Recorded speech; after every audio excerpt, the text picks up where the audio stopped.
5280 Sports Network from a rainy valley today. A lot of overcast, it was almost kind of snowing. But anyways, I'm Ryan Greene. End of days weather. Jake Marsing calling for the apocalypse. Jake, today, Bradley Roby, Shane Rain spoke.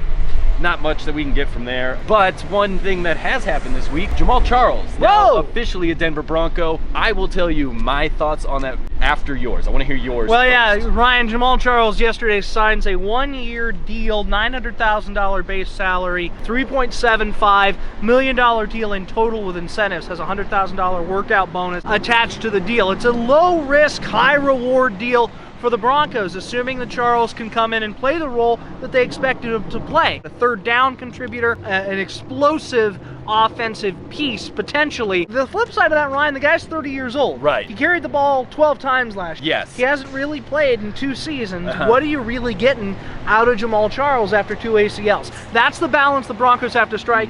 We did hear from Shane Ray a little bit earlier, said, you know, Shane Ray's from Kansas City. He said how disappointed people in Kansas City are about losing Jamaal Charles, but obviously that's the big story out here at the UCL Training Center as OTAs roll on. I truly am not expecting much from Jamaal Charles for this team. I'm almost thinking like when Tony Dorsett joined the Broncos. I think I want him to return to his form because I really liked him as a player. Just a player that you respected, and you thought his career was ending a little too short because of the knee injuries. But I think the Broncos need to just realize that he's going to be in here for a leadership role, and like you said, third down, maybe give the team a nice receiving back option. Not expecting a 1,000-yard season from him, but if he can contribute, like we said, on third down and just being that kind of playmaker, I think it's a great signing. Like you said, low risk, high reward, but just low risk. That's the most important part, low risk. Absolutely, it is a low-risk move for the Broncos, and I think the fact that it comes right after the NFL draft is an indicator of what the Broncos really think of this team.